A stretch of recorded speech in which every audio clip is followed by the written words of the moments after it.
What is up, everybody? I am NerdRage36, back with another pickups video. And this is actually going to be 2 weeks worth of stuff because I didn't really find a whole lot until the day I recorded Memories Part 2. So, let's take a look. Starting off with a couple strategy guides for Ratchet & Clank. Yeah, shiny, shiny, shiny. I got Ratchet & Clank 1 and Ratchet & Clank Going Commando. And so for these in particular, unlike most platforming strategy guides, these aren't really going to be useful for quote-unquote 100%ing everything because the only thing that the gold bolts are used for in the older games are secrets, like just stuff you can unlock on the main menu. But it's still cool to have these. It's still cool to have level maps. And also, I'm kind of hoping that this one shows me a good way. Actually, I'm kind of hoping both of them, but especially this one because I tried mainly using the glitch, a famous glitch. But I'm kind of hoping these will give me a easier way to unlock the rhinos because you need to buy them in these versions. You don't unlock them. They're just like a really expensive weapon, which I don't know. That's just really cheap in my opinion. I liked how in the Future series you can you find schematics for them and you can unlock the rhinos that way. But hopefully I can find some easy ways to earn enough bolts to unlock the rhinos naturally. Shiny, shiny, shiny. Oh my god, ADD. Up next, Crash Bandicoot Warp. It's Crash Bandicoot 3 on the original PlayStation. Now, I already have the Insane trilogy, so why do I need this? Well, you should probably know by now. Authenticity, respect for history, and just for completeness' sake, I like having iconic sets for iconic games for near complete sets of certain consoles, and Crash Bandicoot would have to be one of them. But also, I'm not entirely sure if the Insane trilogy is easier or harder than these games. I know that it's easier for Crash 1, and that is a game I'm looking for just for the challenge factor. I 100%ed Crash 1 on the Insane trilogy, so I'm trying to I want to see if I can cut my teeth on the original and 100% that one. But it's still cool to have original Crash 3. It's just something that I needed for PS1 collection. Up next, another Game Boy game, so I got to open it up. Blaster Master, Enemy Below. This is one I've never heard anyone talk about. When it comes to the Blaster Master series, I hear so much talk about particularly the first game and the Zero series, but I also see way too many YouTubers contradict each other, or they just disagree, but I've never actually seen them hash it out. Freaking Robman on Happy Console Gamer is one of the biggest Blaster Master fans I've personally seen on YouTube, but yet he disagrees with John Riggs on the Genesis game, and yet they've never had a discussion about that. And he disagrees with Alpha Omega Sin on the PS1 game, and yet they've never had a discussion on that. So, that's something I'd like to see if any of them are watching this. It'd be cool to have, a Blaster Master debate. But, yeah, the Game Boy Color game, I've never heard anyone talk about this. And, good or bad or somewhere in between, I want to give it a fair shot. And actually, that has to do with my next pickup, Yoshi's Island DS. Now, again, I never hear anyone talk about this particular game, and it's not a remake or a remaster like with the GBA version compared to the SNES version. It's straight up a brand new Yoshi's Island game, and it's just one of those things that, again, I never hear anyone talk about it, positively or negatively. And I was honestly hesitant to get this one, mainly because I never hear anyone talk about it. But then I just thought about it, and I'm like, you know what? That's not fair. I want to give any game that I have even the slightest interest in a fair shot. And if I'm the guy who's going to be giving frickin' Devil May Cry 2 a fair shot, then why not give this a shot as well? and it was a first-party DS game that I would need for the collection, because it's the DS, you can look back there, like the DS games that I have, my DS collection is probably the one I'm most proud of, simply because of the sheer variety in terms of the DS library for both first and third-party games. It's like, I want to have as much as possible and really dig into it just because there is so much, and there's so much good on there. And whether this one falls into that category of a good game on the DS, we'll find out. And who knows, maybe I'll just end up liking it and most people will disagree with me. Who knows?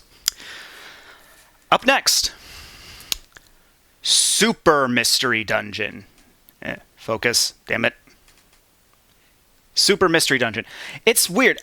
I did a previous video where I picked up Explorers of Sky, and I haven't played it yet. I know that's considered one of the best, but did you know that the very first Mystery Dungeon game that I played was actually Gates to Infinity, what many consider to be the worst Mystery Dungeon game? And I still enjoyed it. I mean, there were just some things that didn't quite click with me, but I still persevered. I still beat the game. But I did hear that this one is far superior to Gates to Infinity. And once again, a first-party game on the 3DS. I mean, I play all my DS games on the 3DS, so it's like backwards compatibility. So it was just another thing I needed, and I don't know. I'm looking forward to playing this one because I enjoyed the lesser one, so maybe a better game. Like I'll work my way up to the best games. Like I'll play. Like already played Gates to Infinity. I'll play this and then play Explorers of Sky and like, whoa, this is amazing. We'll see.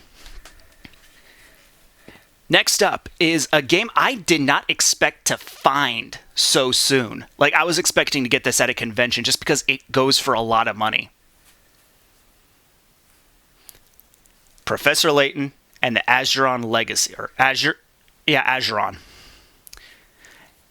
This game usually is in the triple digits, but I found it for a double-digit price. Where else but half-price books? I am so glad that whoever does the pricing structure at half-price books either knows what they have and undercuts it because it's fair to the consumer, or they just have no idea. I did not expect to get this like so soon and for such a good price. Now, there's I think 2 more Layton games on the 3DS. I know one of them is fairly pricey, but it's still within the double-digit range. And then the other one is the Phoenix Wright crossover. So fingers crossed that I get some good luck. But seriously, after getting the Miracle Mask, I was expecting to go months without finding another Professor Layton game. And I'm almost done with the whole set, so I just might marathon the series at some point pretty soon. And finally, this is not a game, much like with the Flight 29 Down pickup, but it's another show I grew up watching, and I'd never expected to find so many of them back to back.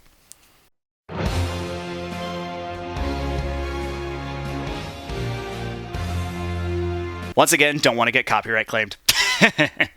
But yes, Justice League, the animated series, but that's not all. Well, this is the pilot episode, Secret Origins, but that's not all. I also have Season 1, Season 2, Unlimited Season 1, and Unlimited Season 2. Look at all so much Justice League, but that's still not the end of it. Check it out.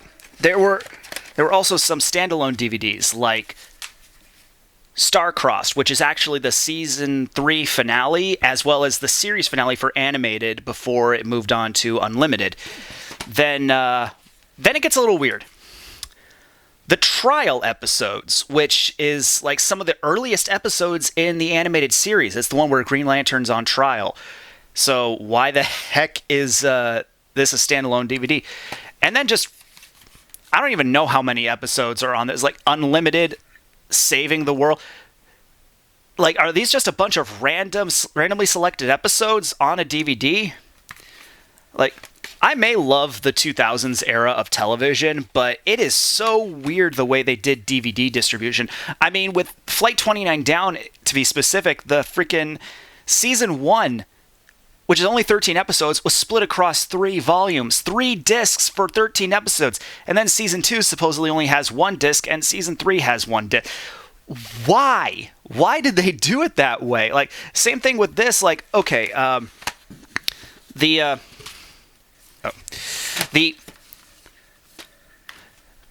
pilot episode with Secret Origins, that makes sense to be a standalone DVD. This makes sense to have on its own. And even the season 3 finale, which is like how they transition from animated series to unlimited. So, okay, that makes sense to have as a standalone DVD. But then you've got the trial episodes, which I'm pretty sure would probably just be in the season 1 DVD on its own. And then just like some complete random episodes of Unlimited that I wouldn't be surprised if they were in another DVD altogether. Like, what's with all the standalone stuff? Especially when you have these nice box sets. It confuses me, and if it turns out that several episodes are on these box sets that are in those standalone DVDs, I'll probably just sell the standalones, like just pawn them off, use them as trade bait. But it is still cool to have 4 seasons of one of my favorite childhood TV shows. I'm missing season 3 from both animated and unlimited. That's kind of funny. But, and like I said, I'll probably sell some of those spare DVDs, but I'll be keeping Secret Origins just as the starting point, because it is really cool to just have the very first episode as a standalone DVD. I think that's just special. But yeah, got a lot of really cool stuff, a lot of stuff I never expected to find, more non-gaming pickups, and just a lot of really cool shit. And I'm looking forward to it. I'm looking forward to revisiting Justice League. I'm looking forward to giving Yoshi's Island a fair shot. I'm looking forward to experiencing the Professor Layton series when I find that last solo game and possibly the Phoenix Wright crossover. But yeah, that's a lot of stuff. I'm really glad I waited, and I hope you guys enjoyed this video and my Memories Part 2 last week. So, with all that, I am NerdRage36, and I'll see you later.